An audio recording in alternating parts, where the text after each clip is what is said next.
नमस्कार दोस्तों, आज के इस वीडियो में आप जानने वाले हो सेमेस्टर 6 हिस्ट्री डीसी पेपर 4 का जो है अंतिम महत्वपूर्ण प्रश्न जो एग्जाम में पूछे जाने के बहुत अधिक चांस है। ये डीसी पेपर 4 का हम लोगों का अंतिम प्रश्न होने वाला है। आप अगर इससे अधिक प्रश्न को जानना चाहते हैं तो डिस्क्रिप्शन में पीडीएफ नोट्स का लिंक दिया हुआ है, वहां पर आप जाके चेकआउट कर सकते हो। सभी पेपर में जो है 14 to 15 प्रश्न कवर किया गया है। आप अगर अधिक प्रश्न को जानना चाहते हो तो आपको पीडीएफ नोट्स बाय करना चाहिए। जितना प्रश्न हमसे हो सका दोस्तों, सभी प्रश्न को हमने करवाने का प्रयास किया है। आप सभी को पता है कि सारा प्रश्न का वीडियो देना पॉसिबल नहीं है, इसलिए जहां तक हो सका हमने आपकी हेल्प करने की कोशिश की है। इसके अलावा दोस्तों 2 प्रश्न और डीसी पेपर 4 का महत्वपूर्ण है, जिसका वीडियो तो मैं नहीं दे सकता, लेकिन नीचे डिस्क्रिप्शन में टेलीग्राम का लिंक दिया हुआ है जो बिल्कुल फ्री है। वहां पर 2 प्रश्न का पीडीएफ नोट्स दे दिया जाएगा, तो वहां आप जाके देख सकते हो। तो चलिए आज के इस वीडियो को हम लोग बिना देर किए स्टार्ट करते हैं। प्रश्न संख्या 11 है, शिमला समझौता पर एक निबंध लिखें। शिमला समझौता क्या था, इस पर जो आपको एक निबंध लिखना है। सबसे पहले इंट्रोडक्शन देना है। 1971 में भारत पाक युद्ध के बाद 2 जुलाई 1972 में शिमला में एक संधि पर हस्ताक्षर हुआ, जिसे शिमला समझौता के नाम से जाना जाता है। 1971 में भारत पाक के बीच युद्ध हुआ था और इस युद्ध में जो है पाकिस्तान को पराजय का सामना करना पड़ा था। पाकिस्तान के पराजित होने के कारण ही पूर्वी पाकिस्तान जो बांग्लादेश के रूप में एक नया देश बना, एक नया राष्ट्र को स्थापित किया गया। और इस प्रकार से जब पाकिस्तान की हार होती है तो ऐसी स्थिति में भारत और पाक के बीच एक संधि होती है। यह संधि जो है 2-3 जुलाई 1972 में शिमला में हुआ था, इसलिए शिमला समझौता के नाम से जाना जाता है। यह समझौता भारत की ओर से इंदिरा गांधी तथा पाकिस्तान की ओर से जुल्फिकार अली भुट्टो के बीच हुई थी। शिमला समझौता किनके किनके बीच हुई थी, तो भारत की ओर से उस समय इंदिरा गांधी प्रधानमंत्री थी और उस समय पाकिस्तान की ओर से जो है जुल्फिकार अली भुट्टो पाकिस्तान के राष्ट्रपति थे। तो इन दोनों के बीच शिमला समझौता हुआ था, जब लगभग 93,000 पाकिस्तानी सैनिकों ने भारत के सैनिकों के समक्ष आत्मसमर्पण कर दिया था। यह भारतीय सैनिकों द्वारा पाकिस्तानी सैनिकों को बंदी बना लिया गया था। यानी कि 1971 का युद्ध एक ऐसा युद्ध था जो विश्व इतिहास में इतना बड़ा सेना ने आज तक आत्मसमर्पण नहीं किया है। पाकिस्तान के लगभग 93,000 सैनिकों ने भारतीय सैनिकों के समक्ष आत्मसमर्पण किया था। ये हमारे भारतीय सैनिकों की बहादुरी है, जिसके सामने कोई भी सेना नहीं टिक पाती। तो इस प्रकार से जब 93,000 पाकिस्तानी सैनिकों को भारतीय सैनिकों द्वारा बंदी बना लिया गया था, तो ऐसी स्थिति में जो है पाकिस्तान को भारत से संधि करनी पड़ी और यह समझौता जो हुआ था शिमला में हुआ था, जिसे शिमला समझौता के नाम से जाना जाता है। उसके बाद नेक्स्ट पॉइंट बनाना है शिमला समझौता। अगर शिमला समझौता क्या था, यह समझौता करने के लिए पाकिस्तान के तत्कालिक यहाँ पर होगा राष्ट्रपति जुल्फिकार अली भुट्टो अपनी पुत्री बेनीजर भुट्टो के साथ 28 जून 1972 को शिमला पहुंचे। इधर भारत की ओर से तत्कालिक प्रधानमंत्री इंदिरा गांधी अपने उच्च स्तरीय मंत्रियों के साथ शिमला पहुंची। तो इस प्रकार से जो है पाकिस्तान के तत्कालिक राष्ट्रपति जुल्फिकार अली भुट्टो अपनी पुत्री बेनीजीर भुट्टो के साथ जो है 28 जून 1972 को शिमला पहुंचती है। और इधर भारत की ओर से जो है उस समय प्रधानमंत्री जो थी इंदिरा गांधी और उनके उच्च स्तरीय मंत्री, उसके साथ वह भी जो है शिमला पहुंची। इस तरह से इंदिरा गांधी और जुल्फिकार अली भुट्टो ने अपने उच्च स्तरीय मंत्रियों और अधिकारियों के साथ उन सभी विषयों पर चर्चा की जिसके कारण 1971 का युद्ध उत्पन्न हुई थी। इंदिरा गांधी और जुल्फिकार अली भुट्टो अपने उच्च स्तरीय मंत्रियों के साथ उन सभी मुद्दा पर चर्चा किए जिसके कारण 1971 का भारत पाक युद्ध हुआ था। इसके अलावा दोनों देशों के बीच बेहतर संबंध स्थापित करने के लिए भी बातचीत हुई। शिमला समझौता मुख्य रूप से जो है सैनिक बंदियों को अदला बदली करना था। यानी कि इसके अलावा शिमला समझौता में यह बातचीत हुई कि एक दूसरे के बीच संबंध को मजबूत बनाया जाएगा ताकि हम लोग किसी भी विवादों को बातचीत द्वारा सुलझा सकेंगे। शिमला समझौता जो है मुख्य रूप से सैनिक बंदियों को छुड़ाने के लिए पाकिस्तानियों ने किया था। इस प्रकार से शिमला समझौता का जो मुख्य विषय था वो सैनिक बंदियों को रिहा करवाना था पाकिस्तानियों द्वारा।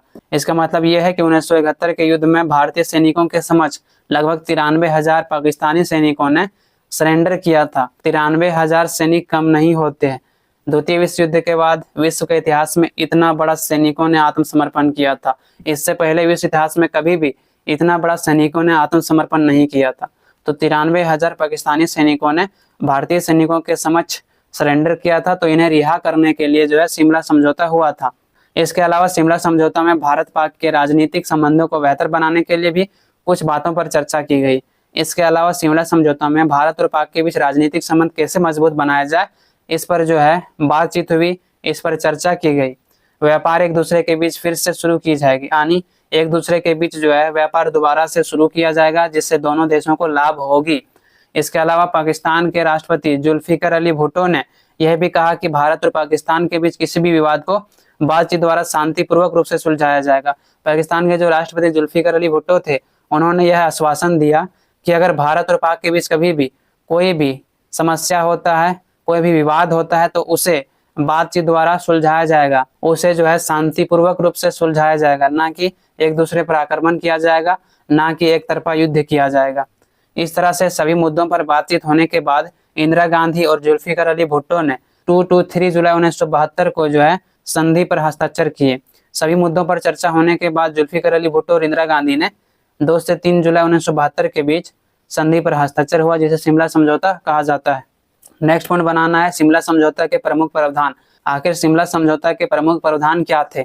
शिमला समझौता में यह प्रावधान किया गया कि दोनों देश अपने संघर्ष और विवाद समाप्त करने का प्रयास करेंगे और यह वचन दिया गया कि उपमहाद्वीप में मित्रता के लिए कार्य किया जाएगा। यानी कि शिमला समझौता में प्रमुख प्रावधान यह था कि दोनों देश जो है अपने संघर्षों और विवादों को समाप्त करेंगे और एक दूसरे को यह भी वचन दिया गया कि हम लोग जो है मित्रता पूर्वक संबंध स्थापित करने का प्रयास करेंगे। दोनों देश के बीच बेहतर संबंध बनाने के उद्देश्य से इंदिरा गांधी और जुल्फिकर अली भुट्टो ने यह तय किया कि दोनों देश सभी विवादों और समस्याओं को शांतिपूर्ण रूप से सीधे बातचीत के द्वारा समाधान करेंगे। दोनों देशों के बीच बेहतर संबंध बनाने के लिए, मित्रतापूर्ण संबंध स्थापित करने के लिए इंदिरा गांधी और जुल्फिकर अली भुट्टो ने यह तय किया, यह निश्चय किया कि दोनों देश कभी भी एक दूसरों के खिलाफ आक्रमण नहीं करेगा, बल्कि अगर कोई भी विवाद होता है दोनों देशों के बीच या कोई भी समस्या होती है तो ऐसे स्थिति में जो है शांतिपूर्वक रूप से सीधे बातचीत के द्वारा समाधान करेंगे। एक दूसरे पर कभी भी अटैक नहीं करेंगे, आक्रमण नहीं करेंगे। हम एक दूसरे के विरुद्ध ना ही कोई बल का प्रयोग करेंगे और ना ही एक दूसरे के राजनीतिक स्वतंत्रता में कोई इंटरफेयर यानी हस्तक्षेप करेंगे। इसमें कहा गया कि एक दूसरे के विरुद्ध हम लोग कभी भी बल का प्रयोग नहीं करेंगे। बल का मतलब है सैनिकों का प्रयोग नहीं करेंगे, ना ही प्रादेशिक अखंडता की अवहेलना करेंगे। प्रादेशिक अखंडता का मतलब होता है किसी के क्षेत्र पर हम लोग कब्जा नहीं करेंगे और ना ही एक दूसरे के राजनीतिक स्वतंत्रता में कोई हस्तक्षेप करेंगे, यानी कि हम लोग किसी के राजनीतिक क्षेत्रों में हस्तक्षेप यानी इंटरफेयर नहीं करेंगे।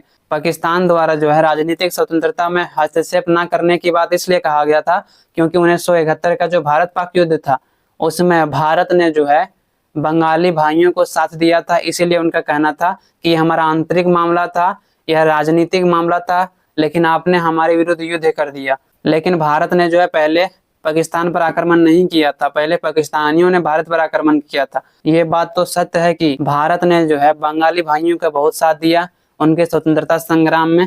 इसीलिए पाकिस्तानियों द्वारा कहा गया कि हम लोग एक दूसरे के राजनीतिक क्षेत्रों में दखल अंदाज नहीं करेंगे। उसके बाद नेक्स्ट पॉइंट आपको बनाना है कि शिमला समझौता में कुछ शर्तों को रखा गया था जो इस प्रकार से है। पहला था दोनों ही सरकारें एक दूसरे के विरुद्ध प्रचार को रोकेगी और समाचारों को प्रोत्साहन देगी, जिससे संबंधों को सामान्य बनाने के लिए संचार संबंध को फिर से स्थापित किया जाएगा। यानी कि दोनों सरकार एक दूसरे के खिलाफ, एक दूसरे के विरुद्ध कभी भी प्रचार नहीं करेगी। यहाँ पर एक दूसरे के बीच समाचार पत्रों को प्रोत्साहन दिया जाएगा ताकि एक दूसरे के बीच रिलेशन अच्छे रहें। दूसरा कहा गया था कि आवागमन की सुविधा दी जाएगी ताकि दोनों देशों के लोग आसानी से आ जा सकेंगे, ताकि घनिष्ठ संबंध स्थापित कर सकेंगे। दूसरी बात यह कही गई थी कि आवागमन यानी कि आने जाने की सुविधा दी जाएगी। अगर एक देश दूसरे देश के लोग आते जाते रहेंगे तो ऐसे में हमारा जो है संबंध घनिष्ठ स्थापित होगा, हमारा रिश्ता जो है मजबूत होगा। तीसरी बात कही गई थी कि जहां तक संभव होगा वहां तक व्यापार फिर से स्थापित किया जाएगा, यानी जहां तक संभव होगा हम लोग फिर से एक दूसरे देश के बीच जो है व्यापार करेंगे, व्यापार को बढ़ावा देंगे ताकि दोनों को लाभ हो सके। चौथी बात कही गई थी कि विज्ञान और संस्कृति के क्षेत्र आपसी आदान प्रदान को प्रोत्साहन दिया जाएगा, यानी कि विज्ञान और संस्कृति को बढ़ाने के लिए एक दूसरे को प्रोत्साहन दिया जाएगा। पांचवी बात कही गई थी अस्थायी शांति के हित में दोनों सरकारें इस बात के लिए सहमत हुए, यानी कि अस्थायी शांति के लिए दोनों सरकार इस बात के लिए सहमत हुए जो यहाँ पर शर्त रखा गया था। छठी बात कही गई थी कि जो भारत और पाकिस्तान की सेनाएं हैं अपने प्रदेशों में वापस चली जाएगी, यानी कि जहां उनकी सेनाएं थी वहां पर वापस लौट जाएगी, किसी के क्षेत्र को जो है कब्जा नहीं करेगी। सातवीं कही गई थी दोनों देशों ने 17 सितंबर 1971 की युद्ध विराम नियंत्रण रेखा के रूप में मान्यता दी और इस तारीख को जो है युद्ध विराम हुआ था तो दोनों ने मान्यता दी। आठवीं बात था यह तय हुआ कि 20 दिनों के अंदर सेनाएं अपनी अपनी सीमाओं के पीछे चली जाएगी, यानी कि 20 दिन के अंदर जो सेना जहां थी वहां पर चली जाएगी, किसी के क्षेत्र में वह नहीं रहेगी। नौवीं कही गई थी कि भविष्य में दोनों सरकारों के अध्यक्ष आपस में मिलते रहेंगे और इस बीच अपने संबंध को मजबूत बनाने के लिए दोनों देशों के अधिकारी बातचीत करते रहेंगे। यानी कि भविष्य में भारत और पाकिस्तान के बीच अच्छे संबंध हो, मित्रतापूर्ण संबंध हो, इसीलिए भारत सरकार और पाकिस्तान के सरकार आपस में मिलते जुलते रहेंगे और इस बीच जो है एक दूसरे के साथ अच्छे संबंध स्थापित करने का प्रयास करेंगे, मजबूत संबंध बनाया जाएगा। इसके अलावा दोनों देशों के अधिकारी हमेशा एक दूसरे से बातचीत करते रहेंगे जिससे संबंध मजबूत बनाया जा सके। उसके बाद आपको निष्कर्ष लिखना है। भारत पाक के बीच शिमला समझौता हुआ था ताकि भविष्य में कोई युद्ध ना हो। इस समझौता के दौरान पाकिस्तान के जो राष्ट्रपति जुल्फिकार अली भुट्टो थे, उन्होंने भारत को यह आश्वासन दिया, यह कहा कि सभी मामलों को बिना युद्ध के बातचीत द्वारा शांतिपूर्वक रूप से सुलझाया जाएगा। इस प्रकार से निष्कर्ष था दोस्तों कि भारत और पाक के बीच शिमला समझौता हुआ ताकि भविष्य में कोई युद्ध नहीं हो। यहाँ पर पाकिस्तान के जो राष्ट्रपति जुल्फिकार अली भुट्टो थे, उन्होंने भारत को यह आश्वासन दिया कि सभी मामलों को जो है बातचीत द्वारा सुलझाया जाएगा, युद्ध के द्वारा नहीं सुलझाया जाएगा। जबकि जितनी बार इन्होंने वादा किया, हर बार वादा से मुकर गया है और हर बारी पाकिस्तान जो है पहले भारत पर अटैक करता है और जब भारत से मार खाने लगता है तो भारत के कदमों में गिर जाता है। यही सच्चाई है दोस्तों। पाकिस्तान भले कितने भी वादा कर ले, लेकिन यह जो है बात से हमेशा मुकर ही जाता है। चाहे कोई भी संधि कर ले, कोई भी वादे कर ले, इनकी सरकारें मुकर ही जाएगी। इनकी सरकारें जो है कभी भी वादा पूरा कर ही नहीं सकती। ऐसी है पाकिस्तान के सैनिकों की सोच, उनके सरकारों की सोच, जो वादा करके भी बाद में मुकर जाती है कि भाई मैंने ऐसा वादा कब किया था। और इस प्रकार से 1971 के युद्ध के बाद भारत और पाकिस्तान के बीच शिमला समझौता हुआ। इस समझौता के बावजूद भी पाकिस्तानियों ने भारत के अलग अलग क्षेत्रों पर घुसकर आतंकी हमला किया है। तो इस प्रकार से यहाँ पर समाप्त होता है दोस्तों। आई होप आप सभी को समझ में आया होगा। ये सेमेस्टर 6 का अंतिम प्रश्न था। आप अगर इससे अधिक प्रश्न को जानना चाहते हैं तो डिस्क्रिप्शन में PDF नोट्स का लिंक दिया हुआ है, वहां पर जाके आप चेकआउट कर सकते हैं। सभी पेपर में जो है 14 to 15 प्रश्न कंप्लीट किया गया है।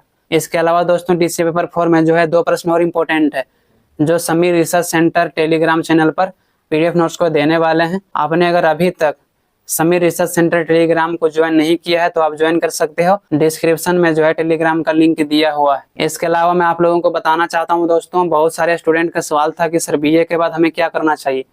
तो इस पर भी वीडियो आने वाला है कि BA के बाद वो क्या करना चाहिए, क्या सही डिसीजन है। इसके अलावा जो है एक से बढ़कर एक स्टोरी आप लोगों के बीच लाने वाला हूँ बहुत जल्द। आप अगर सफल बनना चाहते हैं तो आप इस चैनल के साथ जुड़े रहें। आपको यहाँ पर जो है ढेर सारी ज्ञान को दिया जाएगा। आज के लिए इतना ही। आप लोगों से बहुत जल्द मिलते हैं नेक्स्ट वीडियो में। धन्यवाद।